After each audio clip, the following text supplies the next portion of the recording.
Hey everyone, I found this list online and I thought I would look at it with you.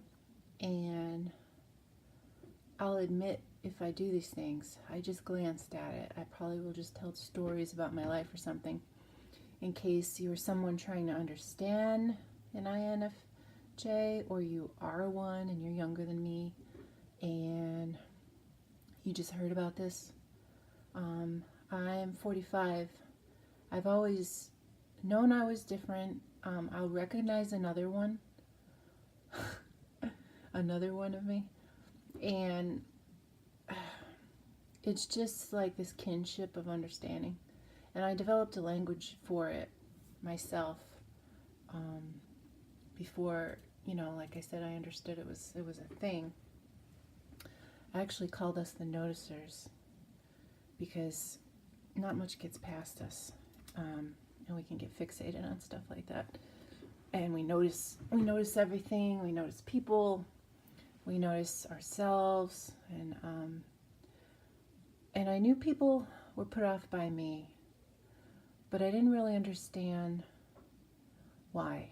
So then I started to look at that recently because I typecast myself for real. So took that test, and it's funny because I met somebody else and I was like, you know what, you have to take this test because I think you are this thing I'm thinking of. I didn't tell her, and sure enough, she was. So it's nice because I just knew that she understands me, you know. But this thing that I found here that I'm going to talk to you about was about relationships. So I'll let you know if I do these things or whatever, good, bad, whatever. We'll talk about it. Okay, let's go. Number one, if you're looking for a temporary romance with them, they likely won't even bother. For me, that's a hell yes. I didn't know when I was younger if it was just in the name of efficiency, because I'm a Virgo, we like efficiency. And also I had a history of abandonment, like a literal adoption, quote unquote, abandonment, although I don't think about it that way now. But that's why I figured I was like that, because I assumed I was looking for that connection. But here I am reading it with the rest of you. And I remember I was 19 and I was just briefly maybe dated someone, brief. And I thought, you know what? I don't need this. I don't need the Willie won't he call. And I said to the universe, it just kind of beamed it out there like a declaration. I don't want to be with anybody unless I'm going to be with the one. I'd rather be alone than be with the wrong person. And I meant it. And I actually ended up meeting my husband right after that. And, it's been 25 years. And he was even younger than me. But, see, from my background, I believe that's the law of attraction thing. I really meant it. I meant it.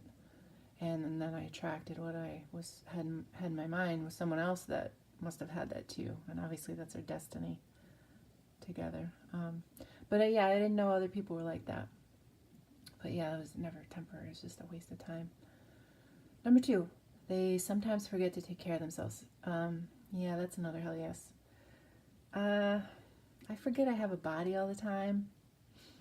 Yeah, I feel like just a floating head, and I have to get back in my body. I'm patting myself right now. To get back in my body, remember I have, fingers to touch, I have feet to walk. I'm just so into my thoughts. The only place that I like going, I'll go outside and just to look at the animals. I like the trees. I like what's alive outside. It makes me happy. Other than that, I'm actually allergic to most of the outside. I don't know if that's a personal thing or a type thing. But I don't mean to, because I know people people care about me. I care about me. It's the only body I have. I eat very well. I just changed my diet. I'm going to start a low-carb keto discussion on another playlist. This is very important for me, especially as somebody that's sensitive. My body is just as sensitive as my thoughts. So take care of themselves. Yeah, floating balloon heads don't need much. Number 3, they'll always be thinking about what your next fun activity should be. Guilty. My husband makes fun of me. I don't know his type, just whatever the opposite of us is, that's what he is. Except, you know what, he's not an extrovert. At least I have that. He will chill out at home with me, and we're actually quite happy. But everything else, he's the exact opposite. He's even a Pisces. I'm a Virgo, exact opposite. So it can be interesting at times to understand each other. And that's one of his complaints, I think. He has said, made fun of, like, it's a magical, wonderful land. You know, I have all these ideas. Oh, it's going to be so much fun. I'll go here and I'll go there. And he's just not having it. Yeah, I guess we're always trying to, like, augment, you know. It's not, it is good enough, but it can be better. So, yay. Number 4.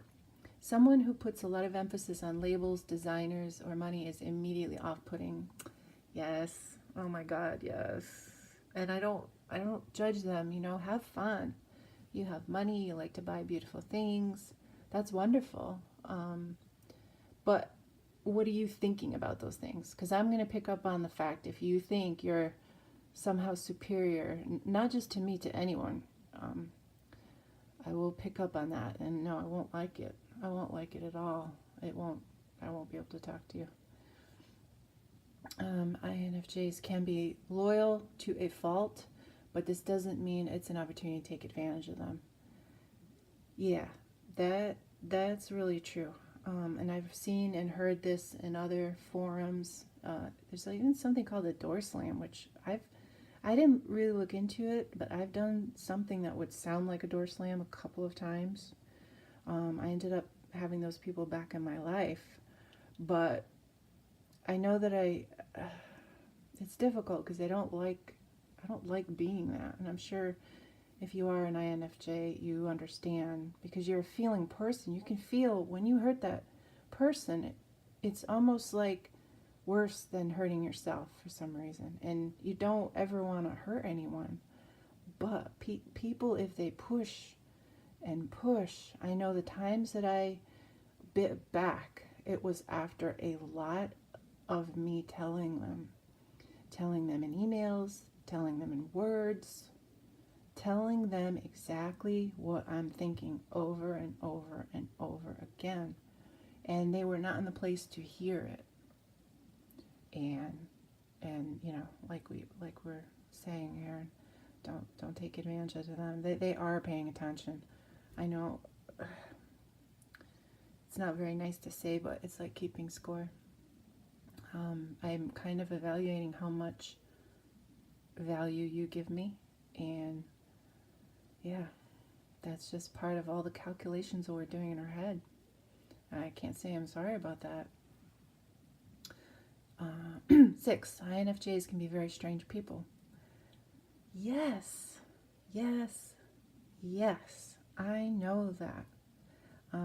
It was difficult for me when I first got on Facebook some time ago, almost a decade ago, because I had compartmentalized myself in so many different areas, because I can acquiesce to whomever I'm with. Even when I was a kid, one of my most proudest achievements, my first job at age 15 in a retail store, I could sit with anyone in the break room and be really happy. I could sit with the brainiac types, the honor club kids. I could sit with the stoners. I'm happy. I could sit with any age group. So, you know, I would change according to who I was with. But if I'm really comfortable with you, I'm probably going to be goofy. I know that things that make me laugh don't make my husband laugh, and vice versa. And he's what I would call normal. Not normal, but those people are in the majority. 70% are sensor types, not feeling types. And he'll go to a comedy club with me and he'll be roaring. I love looking at him. It brings me joy to see him laughing, but I never laugh at comedians, and this is something I do regularly. That is, see comedians. Some people see musicians, and we see comedians. And I have my favorites that I love, and I listen to their recordings and go to their concerts, and I don't laugh. I just sit there, and I don't know, I don't have a feeling this is specific to me. I feel like this is probably a type thing. We're just up in our heads, you know? I'm thinking about why the joke's funny. And I have a theory. I'll watch my favorite comedians, and they do the same laughing that I do. When they get together, they're like situational laughing. That does hit me. Something that is in the moment going on, and I'll just start laughing. But it's not when the rest of the people are laughing. That's what drives my husband crazy. I'll crack myself up, and then I keep giggling until it runs out of me, and he just can't get it. And I would say that would be weird. My thoughts are weird. I like to string things together that don't seem to relate to other people, but they relate to me. Yeah, and I want to talk about things nobody wants to talk about. I'm like to my husband, so you really wouldn't care if aliens landed? He's like, nah, not really. That's crazy. All right.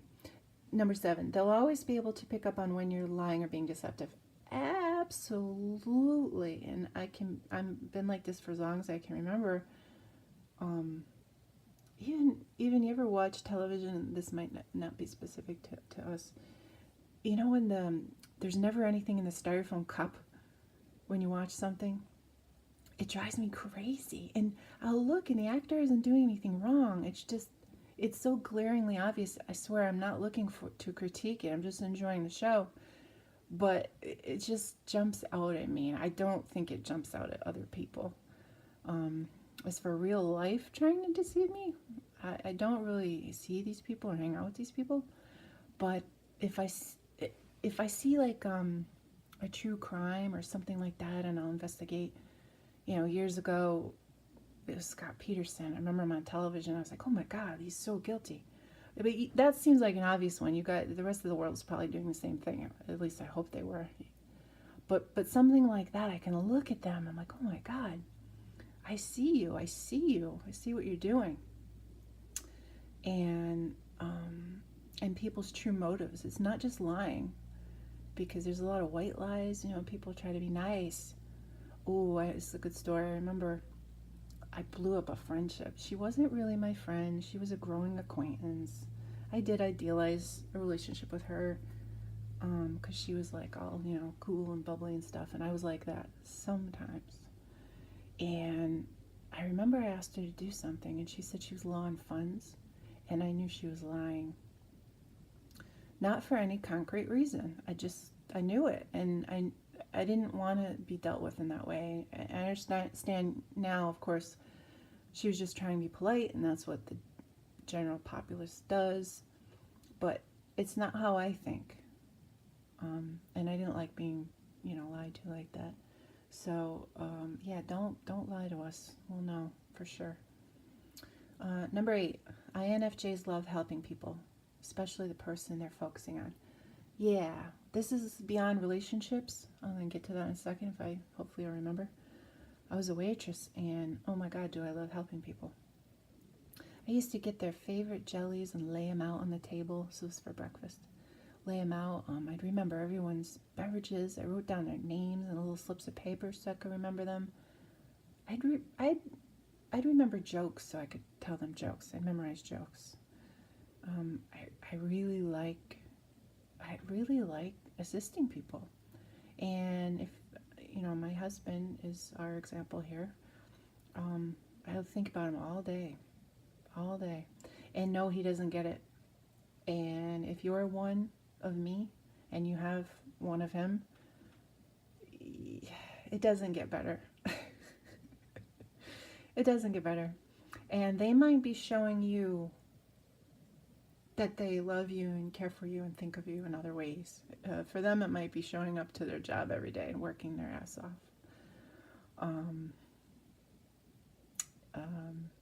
So don't doubt that they don't care. They're different, and you gotta let it go. If you do something for them, it has to be for your own reasons, and that's okay. You can get used to that. Number 9, sometimes it can be hard for them to open up. Of course, I have been judged my entire life. Now, another INFJ I'm thinking about, she didn't really have that lack of support as a youth that I did, and I think she grew up a lot better. So I don't know. I would wonder what she would say. I mean, she's reserved, that's for sure. And you don't always know what she's thinking. I always had a sense, and then I got to know her, and it was accurate. But she was a little bit of a mystery until I got to know her, and then I spent one day with her, and I knew she was one of me. To open up, yeah. If you're not a jerk, I'll open up. I'm an open book. Look at me here. Here I am talking about myself. Because I just assume the right people will be drawn to this, so I have trust in that. But notice I'm also on the other end of the camera. Open up. Yeah, no, I have to like you. I have to respect you too. If you're a jerk, forget about it. Number 10, they typically don't enjoy public displays of affection. Well, I'm not with someone that does that, so I'm sure he'll give me a hug or hold my hand, but he's not going to be slapping all over me or anything, so I'm not in that position. Typically don't enjoy displays. I don't know. I think that might be a personality thing. It's just there's a time and a place for that, right? Number 11, don't ever pressure them to make more friends or socialize more. Yeah, luckily I'm with another introvert, but my friend that I'm talking about, she's with an extrovert, and she says it's frustrating. He'll make a bunch of plans. Totally understand. I would not be able to keep up with that. And she doesn't try either. I don't like it. No, I did not like it. There was a time I was involved in a club, so we would do all the club stuff, and I'll never forget one time, this guy, he's like, and we're at the restaurant part of our little get-together, and he just starts talking to me from a different table. He goes, "What's wrong?" I'm like, "Nothing's wrong." And he wouldn't let go. It really pissed me off. I mean, I gave him the answer. Nothing is wrong, right? So, but apparently it wasn't okay, because sometimes I'm bubbly and sometimes I'm not. And I did not understand back then. All I know, think about it. All you know is the inside of yourself, the inside of your own world. I was at that younger age, I was not thinking about how I'm perceived by everyone. I was self-conscious, but I didn't know they were gonna detect my moods, or at least maybe have the decency not to ask me about them. You could see I really don't like that person. That's why I sound irritated. But that's typical behavior for this person. Not pick up on the social clues of leave me the hell alone. But yeah, I could get it. Yeah, most people are consistent. I actually don't understand that. I don't understand how people how people are consistent. That's so many things. I'm off in so many different directions, and I get bored easily. So I think that's part of the differences. Okay, moving on. Don't ever, no, I did that one. Number 12, they're extremely future oriented, especially in relationships. Yes. I'm not even meaning it. I met my teenage husband in the end of July. By the beginning of October, I told my parents, hey, be nice to him. He's going to be your son-in-law. Very matter-of-factly. That's why we say we know things. I think we really do. I think we really do. I think we're that sensitive that we're picking up on energies. Future-oriented. Yeah, I mean, today's already over. Right? Why wouldn't I? But I guess not everybody's like that. Most people find value in living in the moment. Yeah, I don't know how I feel about that. That's probably why I don't meditate too much. I usually try and I just go to sleep. So I feel like I should learn something from this one. Future oriented. Yeah, there's probably a balance that could be met there. Number 13, INFJs can be easily affected by the energy around them, including yours. Yeah. My husband is very tight-lipped, but I always know when something's bothering him. Even if he doesn't want to talk about it, I tend to try to nudge him. I try to nudge him and respect his wishes at the same time, even though I know if he just talks about it, he'll feel better. Yeah, you really should listen to the person if they don't want to talk. I'm getting better at that as I get older. It's frustrating, but you know, he has his own path. He's his own person. He has a right to have his inner quiet processes or no processes at all. Just because I know the answer doesn't mean I have to tell him anyways. But when he walks in the room, I know how he feels, and eventually he does open up and tell me, and then I understand why I thought what I thought. So, yep. Number 14, they will very rarely initiate anything. Yeah, I don't know if that's an INFJ thing. It seems personal to me because I'm self-conscious a lot of times. I want to make sure the person really likes me. I initiate things. I invite people to coffee a lot, and I make these dates.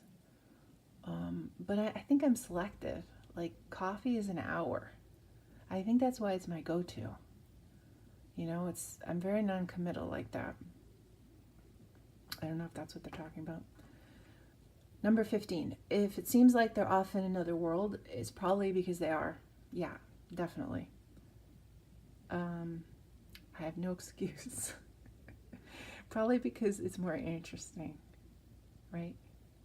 I mean, why else would my head fly away like a kite? Because it sees some greener pastures. I don't know what to say to that. I try to force myself, and if people are talking about things I'm interested in, which is relationships, problems, people, philosophizing, if that's a word, theorizing, in politics and stuff too, but not the particulars. I'm interested in the people. I'm interested in the big ideas.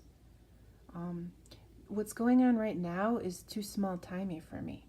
I'm interested in really big pictures, like 40 years from now, and there is no government, but nobody wants to talk about that, except maybe you guys.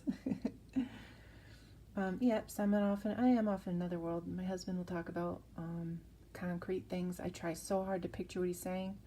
He works in construction, so I'll try to picture the machine and what he's talking about. I stay with it as long as I can. And then my reply will usually be an abstract reply, and he doesn't say anything back. I feel like he probably realizes I care and I listen, but I don't think it's satisfactory to him either. But he has coworkers he can talk to. Number 16, they'll always be down to listen to what you have to say. Yeah, absolutely. Are you kidding? I love it. I'm like, bring it, bring it, bring it. I help this is what I do. I help my friends. I'm a spin doctor. I love helping people. That's my type. That's my Enneagram. I've been called a diplomat often when I'm in a group or something. I don't know any other way to be. And I always am looking for material. Like, even in the, I belong to an organizing group because that's a physical job that I have. And they have problems with customers. I'm like, oh, this is what you do. I love this juicy story. And they'll recommend me. They'll say, they'll tag me and be like, I think Beth will have something to say. And sure enough, I do. So yeah, you can talk to us. We make great friends, great, and even better counselors. So that's it for today. And I'll see how I feel about different things. I'm kind of making a note about how to talk to your spouse if they're the opposite of you. Now, I have asked mine to take the test, but he couldn't even get through it because that's how uncomfortable he is with self-introspection. So you see what I'm saying when I say the opposite. But I'm gonna make that list anyway. I actually took the test as him because I know him that well. And I think their results went to the spam or the junk mail. I think I'm gonna have to take it again. I couldn't find it. But that's in the works. And if you have anything you feel like you'd like to listen to me talk about, then, put something in the comments. Other than that, I'm a counselor. This is me being me. I love it. And thanks for hanging out with me today. I'll talk to you soon. Bye.